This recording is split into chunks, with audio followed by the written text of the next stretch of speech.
Welcome back my dear friends, welcome back to my YouTube channel G star education. उम्मीद करता हूँ एकदम शानदार होंगे आप, आपकी सेहत एकदम बढ़िया होगी। और एक बार फिर से हम आज पढ़ने वाले हैं एक नया आर्टिकल हमारे भारतीय संविधान का, जो कि once again is very important for us. तो आज हम पढ़ने वाले हैं दोस्तों आर्टिकल नंबर 22, यानी कि भारतीय संविधान का अनुच्छेद नंबर 22, जो कि हमें, आपको और मुझे, हर भारतीय नागरिक को कुछ मामलों में गिरफ्तारी और हिरासत से संरक्षण प्रदान करता है, प्रोटेक्शन हमें प्रदान करता है। कोई भी हमें आकर के अरेस्ट कर ले, कोई पुलिस ऑफिसर आए, हमारे घर में घुसे और हमें उठा के ले जाए, तो ये तो कोई बात नहीं हुई, हमारी भी कुछ इज्जत तो है। तो तो इसीलिए दोस्तों हमें सुरक्षा प्रदान की गई है हमारे संविधान द्वारा। तो आज हम इसी बारे में डिस्कस करने वाले हैं दोस्तों। इससे पहले कि इस अनुच्छेद की मैं शुरुआत करूं, मैं बताना चाहता हूं आपको हमारे पास्ट के बारे में। हमारे इंडिपेंडेंस से पहले जो हमारे साथ हुआ था, कुछ ऐसा हुआ था जो बहुत ही बुरा था, और कहीं ना कहीं उस इवेंट का संबंध जो है वो इस आर्टिकल से है, ऐसा मुझे लगता है। और मुझे ऐसा भी लगता है कि अगर वो इवेंट नहीं हुआ होता तो आई थिंक ये आर्टिकल और ये जो प्रोविज़न है, ये जो प्रावधान है इस आर्टिकल के, वो मूल अधिकार के रूप में हमारे संविधान में एग्जिस्ट नहीं करते। तो क्या हुआ था ऐसा, आओ मैं बताता हूँ आपको। 1919 में जो ब्रिटिश गवर्नमेंट थी, उन्होंने एक कानून पारित किया था जिसका नाम था रॉलेट एक्ट। रॉलेट एक्ट एक ऐसा कानून था दोस्तों जिसे काला कानून भी कहा जाता है। आप और मैं शायद इस बात को अच्छे से जानते हैं। दोस्तों ये एक ऐसा कानून था जिसने ब्रिटिश गवर्नमेंट को, ब्रिटिश पुलिस ऑफिसर्स को ये अलाउ कर दिया था कि वो किसी भी व्यक्ति को अरेस्ट कर सकते हैं just on behalf of personal doubt. कि अगर पुलिस को लगता है कि ये व्यक्ति जो है, इस व्यक्ति का कुछ ना कुछ हिस्सेदारी है किसी वायलेंस के अंदर, कहीं पे कुछ वायलेंस हुआ है, अगर ब्रिटिश को लगता है कि ना ये पर्टिकुलर पर्सन इन्वॉल्व था, तो वो उसे अरेस्ट कर लेंगे just on the basis of their personal doubt. उनको डाउट होगा तो अरेस्ट कर लेंगे, किसी को भी उठा लेंगे, किसी के घर में घुस जाएंगे, उसको उठा करके जेल में डाल देंगे। तो ये जो बकवास कानून ब्रिटिश गवर्नमेंट ने लाया था हमारे इंडियन सिटीजन के खिलाफ, वो बहुत ही घटिया कानून था। और बाद में आप जानते हैं कि इसके खिलाफ बहुत ज़्यादा विरोध प्रदर्शन भी हुए थे। लेकिन मेरे को ये लगता है दोस्तों कि कहीं ना कहीं उस इंसिडेंट की वजह से ही आज ये आर्टिकल जो है फंडामेंटल राइट के नाम से जाना जाता है, और इसीलिए इसकी इतनी वैल्यू है। ये जो फंडामेंटल राइट है, ये हमें प्रोटेक्शन प्रदान करता है किसी भी रैंडम अरेस्ट से। आइए पढ़ते हैं हमारे इस आर्टिकल का जो पहला क्लॉज है उसको। किसी गिरफ्तार व्यक्ति को जल्द से जल्द उसकी गिरफ्तारी का कारण बताया जाएगा और उसे अपनी पसंद के वकील से सलाह लेने तथा अपना बचाव करने का अधिकार होगा। दोस्तों पहले तो मैं वीडियोस जब बनाता था तो इंग्लिश में भी लिखता था, इंग्लिश में ही लिखता था, पर अब मैंने हिंदी में लिखना शुरू कर दिया है, क्योंकि मुझे लगता है कि ज़्यादातर लोग वो हिंदी में पढ़ना ज़्यादा पसंद करते हैं, पॉलिटिकल साइंस को। तो दोस्तों कोई भी व्यक्ति जो गिरफ्तार हुआ है उसको जल्द से जल्द गिरफ्तारी का कारण बताया जाएगा। ठीक है, कल को अगर आपके घर में पुलिस घुस जाए और आपको गिरफ्तार कर ले, तो ये पुलिस की जिम्मेदारी है कि वो आपको सबसे पहले ये बताएगी कि भाई आपको गिरफ्तार क्यों किया जा रहा है। आप थोड़ा इसको बुरा मत मानना, मैंने आपका एग्जाम्पल ले लिया। फिर दोस्तों कारण बताने के बाद में पुलिस जब उसे गिरफ्तार कर लेगी उस व्यक्ति को, तो फिर उसके बाद में उस व्यक्ति के पास ये ऑप्शन अवेलेबल होगा, ये उसके पास अधिकार होगा बेसिकली कि वो अपनी मनपसंद, अपना मनपसंद जो है वकील हायर कर सकता है, वकील से बात कर सकता है, वकील से सलाह ले सकता है, उसको अपना वकील हायर करने का पूरा पूरा अधिकार होगा।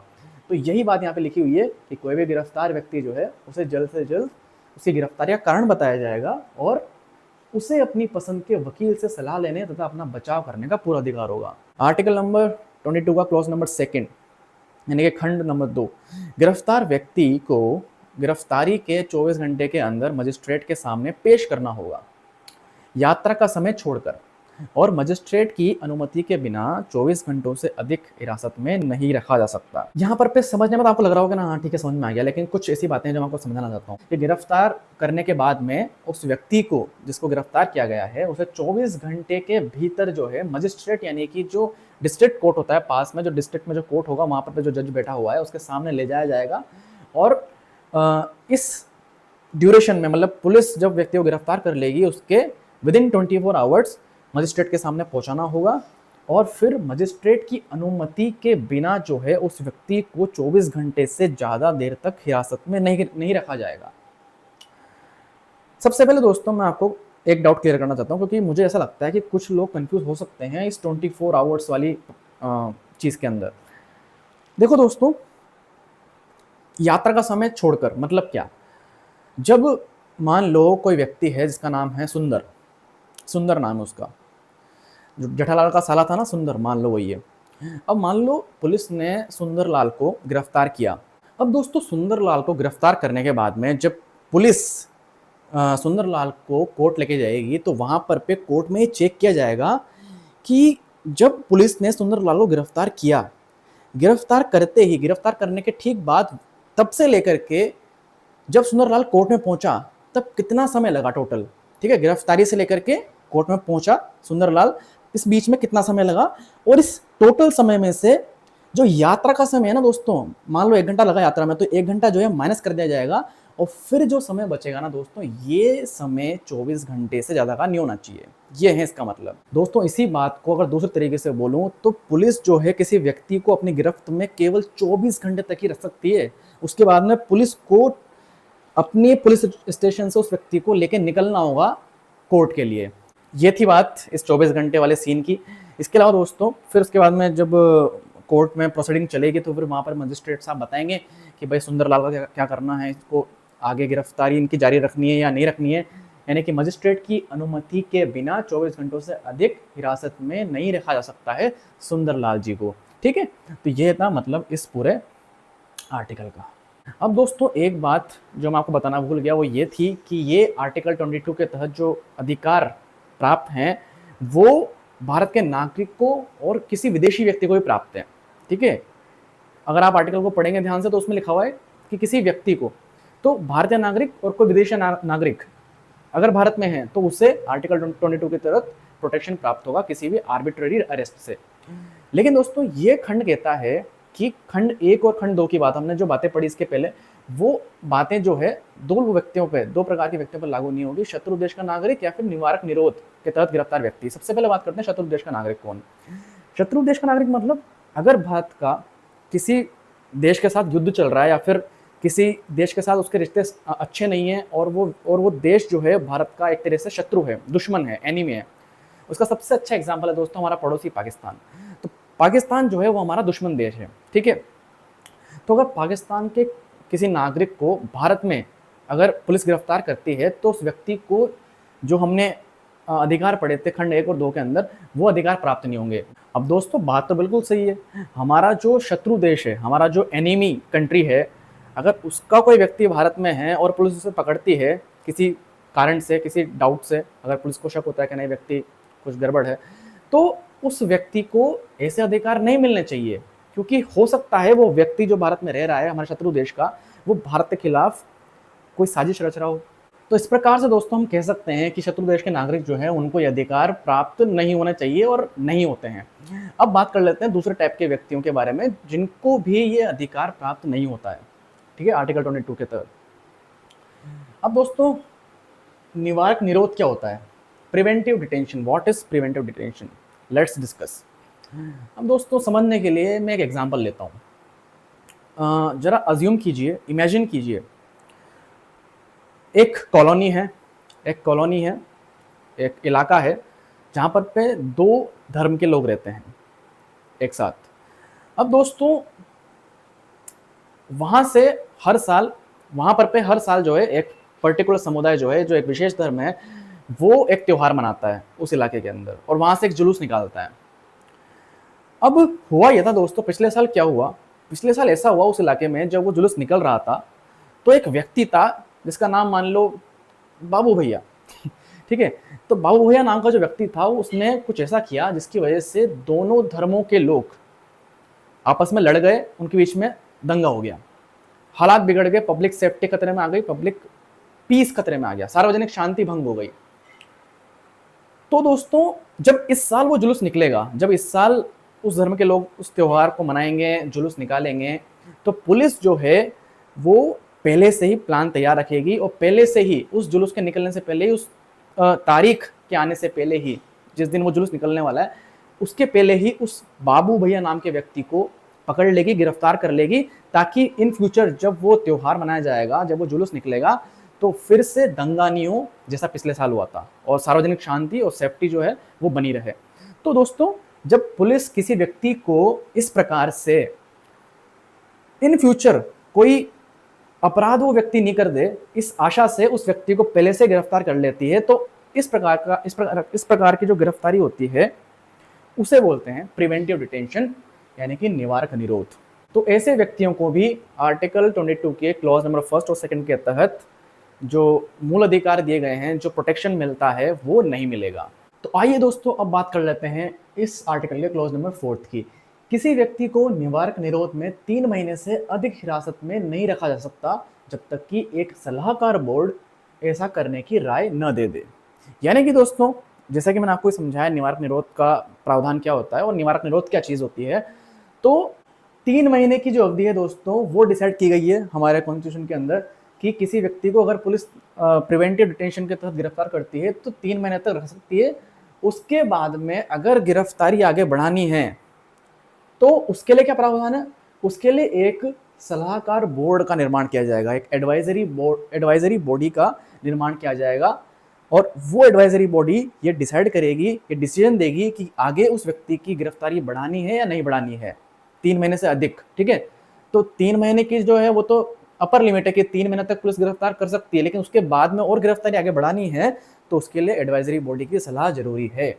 आगे बढ़ते हैं दोस्तों। सलाहकार बोर्ड में ऐसे लोग होते हैं जो हाई कोर्ट के जज हैं, रह चुके हैं या बनने की योग्यता रखते हैं। ठीक है, यानी कि जो सलाहकार बोर्ड होगा, उस सलाहकार बोर्ड के अंदर कौन से व्यक्ति हो सकते हैं, कौन लोग हो सकते हैं जो डिसीजन देंगे?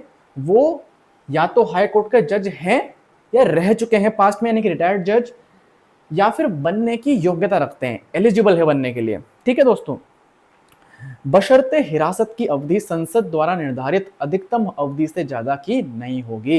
इस पूरे आर्टिकल के अंदर पूरे 7 क्लॉजेज हैं, तो 7वां जो क्लॉज है दोस्तों, उसी में लिखा हुआ है कि संसद को, पार्लियामेंट को ये अधिकार है, ये शक्ति दी गई है कि वो प्रिवेंटिव डिटेंशन के तहत गिरफ्तार किए गए व्यक्ति की हिरासत की अवधि को डिसाइड कर सकती है कितनी होगी। यानी कि संसद के पास ये शक्ति है कि वो इस 3 महीने की अवधि को बढ़ा दे या घटा दे, और फिर जब सलाहकार बोर्ड कह दे, मान लो कि हिरासत को आगे बढ़ाया जाए, तो फिर अधिकतम कितनी अवधि तक किसी व्यक्ति को गिरफ्तार करके रखा जा सकता है, ये डिसाइड करना जो है संसद के हाथ में होता है, संसद के पास ही पावर होती है। ठीक है, कि हिरासत की अधिकतम अवधि क्या हो सकती है। तो दोस्तों, यहाँ पर यही चीज लिखी हुई है कि अगर सलाहकार बोर्ड जो है वो व्यक्ति की गिरफ्तारी को आगे बढ़ाता है, तो वो जो अवधि होगी, वो जो संसद द्वारा निर्धारित अवधि है ना, उससे ज्यादा की नहीं होगी। दोस्तों, मुझसे गलती से मिस्टेक हो गई छोटी सी, वो ये थी कि इसके पहले जो मैंने आपको प्रावधान पढ़ाया वो आर्टिकल नंबर 22 के क्लॉज नंबर 4 का उपखंड क था, यानी कि सब क्लॉज ए था। ठीक है, क्लॉज नंबर 4 के अंदर 2 उपखंड है, एक तो क और एक ख। क वाला जो है मैंने आपको पहले पढ़ा दिया, इसके जस्ट पहले जो पढ़ाया वो उपखंड क था, ये उपखंड ख है। ठीक है, यानी कि ये बी है, इसके पहले जो पढ़ाया वो ए था। उपखंड ख के अंदर लिखा हुआ है, अगर किसी व्यक्ति को संसद द्वारा खंड 7 के उपखंड क और ख के तहत बनाए गए किसी कानून के प्रावधानों के अनुसार हिरासत में लिया जाता है, तब भी उस व्यक्ति को 3 महीने से अधिक समय के लिए हिरासत में रखा जा सकता है। अब दोस्तों मेरी बात सुनो, इस आर्टिकल के खंड 7 के अंदर 7 के तहत संसद को ये शक्ति दी गई है कि वो ऐसी स्थितियां निर्धारित कर सकती है जिसके तहत किसी व्यक्ति को प्रिवेंटिव डिटेंशन के तहत बिना सलाहकार बोर्ड के एडवाइस के 3 महीने से ज्यादा अवधि के लिए गिरफ्तार किया जा सकता है। आई बात समझ में? तो दोस्तों, बेसिकली आर्टिकल नंबर 22 के क्लॉज नंबर 4 के अंदर ये तरीके बताए गए हैं कि किस तरीके से कोई व्यक्ति जो प्रिवेंटिव डिटेंशन कानून के तहत गिरफ्तार किया गया है, उसकी अवधि 3 महीने से ज्यादा कब कब की जा सकती है। यानी कि किसी व्यक्ति को 3 महीने से ज्यादा गिरफ्तार 2 तरीकों से किया जा सकता है। पहला तरीका तो ये कि वो ऐसे मामले में गिरफ्तार हुआ है जिसमें सलाहकार बोर्ड की जरूरत पड़ेगी, और सलाहकार बोर्ड बताएगा कि इसकी गिरफ्तारी जो है 3 महीने से ज्यादा बढ़ानी है, आगे नहीं बढ़ानी। या फिर वो ऐसे मामले, ऐसे पर्टिकुलर सिचुएशन के तहत गिरफ्तार हुआ है जिसमें पुलिस के पास ये पावर है कि बिना सलाहकार बोर्ड की राय के सीधा उस व्यक्ति की गिरफ्तारी 3 महीने से ज्यादा बढ़ा दी जाए। आइए दोस्तों, हम बात कर लेते हैं नेक्स्ट क्लॉज की, यानी कि हमारा खंड नंबर 5, प्रिवेंटिव डिटेंशन के तहत हिरासत में लिए गए व्यक्ति को उसके निरोध के कारण जल्द से जल्द बताए जाएंगे और उसे उस निरोध के विरुद्ध अपनी बात रखने का अवसर दिया जाएगा। यानी कि दोस्तों, जो व्यक्ति गिरफ्तार हुआ है प्रिवेंटिव डिटेंशन के तहत, उस व्यक्ति को गिरफ्तार करने के बाद में पुलिस जो है वो सभी आधार बताएगी, वो सभी कारण बताएगी जिनके आधार पर उस व्यक्ति को गिरफ्तार किया गया है प्रिवेंटिव डिटेंशन के तहत। और दोस्तों, वो व्यक्ति जो गिरफ्तार हुआ है वो अपने बचाव में अपनी बात रख सकता है। वो कह सकता है कि जिन आधारों पर मुझे इस निवारक निरोध के कानून के तहत गिरफ्तार किया गया है वो आधार बिल्कुल गलत हैं और मुझे गैर कानूनी तरीके से आप गिरफ्तार कर रहे हो। ठीक है, वो अपनी बात रख सकता है और वो सीधे सीधे तौर पर ये साबित भी कर सकता है कि आपने जो आधार डिसाइड करे हैं, जो कारण बताए हैं मुझे, जिनके तहत मुझे गिरफ्तार किया है इस प्रिवेंटिव डिटेंशन के कानून के तहत, वो गलत हैं। और फिर हो सकता है दोस्तों, जो डिटेंशन अथॉरिटी है वो इस बात को कंसिडर करे और अगर डिटेंशन अथॉरिटी को लगता है कि ये व्यक्ति सही कह रहा है और उनसे कोई गलती हो गई है, तो फिर उस केस में उस व्यक्ति को जो है छोड़ा जा सकता है। दोस्तों, वास्तव में ये काम पुलिस का नहीं होता कि वो गिरफ्तार किए गए व्यक्ति को जल्द से जल्द बताए कि आपको गिरफ्तार क्यों किया गया है प्रिवेंटिव डिटेंशन कानून के तहत, और उस व्यक्ति को ये अवसर दे कि वो अपनी बात रखे। ये काम एक्चुअल में होता है सरकार द्वारा गठित एक डिटेंशन अथॉरिटी का। ठीक है, सरकार एक डिटेंशन अथॉरिटी बनाती है, एक कमेटी बनाती है, एक तरीके से आप कह सकते हो, या फिर कोई एक व्यक्ति भी हो सकता है जिसे ये जिम्मेदारी दी जाए, लेकिन वो सरकारी आदमी होगा, यानी कि वो सरकार का प्रतिनिधित्व करने वाला कोई अधिकारी भी हो सकता है। जैसे हो सकता है वो व्यक्ति डीएम हो, कलेक्टर साहब हो, या फिर हो सकता है वो आईपीएस अधिकारी हो। आइए दोस्तों, बात कर लेते हैं क्लॉज नंबर 6 की, यानी कि खंड नंबर 6 की। सरकार ऐसे तथ्यों को बताने के लिए बाध्य नहीं है जिन्हें सार्वजनिक हित में गुप्त रखना आवश्यक हो। जब वो व्यक्ति पूछेगा कि मुझे गिरफ्तार क्यों किया गया, कारण बताओ, तो जो डिटेंशन अथॉरिटी है, एक तरीके से कह सकते हैं सरकार जो है, वो बाध्य नहीं है ये बताने के लिए कि किन आधार पे उस व्यक्ति को गिरफ्तार किया गया है, क्योंकि अगर ऐसा बताने से सार्वजनिक हित को हानि पहुंचती है तो फिर सरकार नहीं बताएगी। ठीक है, इतनी सी बात यहाँ पर लिखी हुई है। तो दोस्तों, बहुत बहुत स्वागत है आपका इस वीडियो की क्लोजिंग सेरेमनी के अंदर।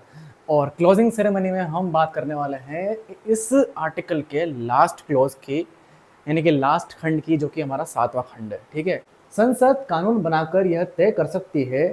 दोस्तों, अब हम पढ़ने वाले हैं संसद की पावर्स, संसद की शक्तियां। ठीक है, तो संसद क्या तय कर सकती है कानून बनाकर, कि किन परिस्थितियों में किसी व्यक्ति को 3 महीने से अधिक निवारक निरोध में रखा जा सकता है, सलाहकार बोर्ड की राय प्राप्त किए बिना। अब दोस्तों, अभी जस्ट थोड़ी देर पहले ही हमने इस बारे में बात करी थी कि नहीं करी थी? अरे भाई बोलो, करी थी कि नहीं करी थी? करी थी ना। तो वही तो बात लिखी हुई है कि भाई जो हमारी संसद है ना, उनके पास ये पावर है, संसद के पास में, कि भाई वो ऐसी परिस्थितियां डिटरमाइन कर सकती है, ऐसी परिस्थितियां निर्धारित कर सकती हैं जिनके तहत अगर किसी व्यक्ति को निवारक निरोध कानून के अंतर्गत गिरफ्तार किया जाता है तो बिना सलाहकार बोर्ड की राय प्राप्त किए उस व्यक्ति को हिरासत में रखा जा सकता है 3 महीने से भी ज्यादा अवधि के लिए। ठीक है, तो ये बात हमने अभी भी डिस्कस करी थी, आपको समझ में आ गया होगा। और फिर ख में लिखा हुआ है निवारक निरोध में हिरासत की अधिकतम अवधि। ये भी शायद मैंने आपको बताया था, हाँ बिल्कुल बताया था, कि भाई संसद के पास ये पावर है कि वो निवारक निरोध में गिरफ्तार किए गए व्यक्ति की हिरासत की कुल अवधि, अधिकतम अवधि कितनी हो सकती है वो डिसाइड कर सकती है। ठीक है, यानी कि वो जो 3 महीने वाली लिमिट है उसको भी ऊपर नीचे कर सकती है, बढ़ा भी सकती है, घटा भी सकती है। और फिर 3 महीने के बाद में अधिक से अधिक कितना देर तक, कितने समय तक उस व्यक्ति को आप हिरासत में रख सकते हो निवारक निरोध के कानून के अंतर्गत, इस बात का निर्धारण हमारी संसद जो है वो कर सकती है। इतनी सी बात लिखी हुई है, उसमें कोई दिक्कत नहीं है आपको। और लास्ट खंड है, लास्ट जो इसका उपखंड है ग, उसमें लिखा हुआ है खंड 4 के उपखंड क के अंतर्गत किसी जांच में सलाहकार बोर्ड द्वारा अपनाई जाने वाली प्रक्रिया। क्या लिखा हुआ है दोस्तों इसके अंदर? कुछ भी नहीं लिखा हुआ, छोटी सी बात लिखी हुई है कि खंड 4 के उपखंड क में जो सलाहकार बोर्ड हमने पढ़ा था ना, वही सलाहकार बोर्ड जो बताता है कि भाई निवारक निरोध के अंतर्गत अगर किसी व्यक्ति की गिरफ्तारी हुई है और उसकी गिरफ्तारी को 3 महीने से आगे बढ़ाना है, तो ये डिसीजन कौन लेता है? सलाहकार बोर्ड ही तो लेता है। तो ये जो सलाहकार बोर्ड की प्रक्रिया है, इनके कामकाज का जो तरीका है, ये किस तरह से काम करेगा, क्या रूल्स होंगे, क्या रेगुलेशंस होंगे, पूरा प्रोटोकॉल क्या होगा, पूरा प्रोसीजर क्या होगा, ये सब कौन डिसाइड करेगा? ये हमारी संसद डिसाइड करेगी। यही बात यहाँ पे लिखी हुई है। मुझे नहीं लगता इस पूरे क्लॉज के अंदर कुछ दिक्कत होगी आपको, क्योंकि ये 2 बातें तो मैं आपको पहले ही समझा चुका था, इसमें बस छोटी सी बातें लिखी हुई थी। तो दोस्तों, इसी के साथ में मैं उम्मीद करता हूँ कि आज का ये वीडियो आपके कुछ काम आया होगा। तो मिलते हैं अगली वीडियो में आर्टिकल नंबर 23 के साथ। तब तक के लिए थैंक यू।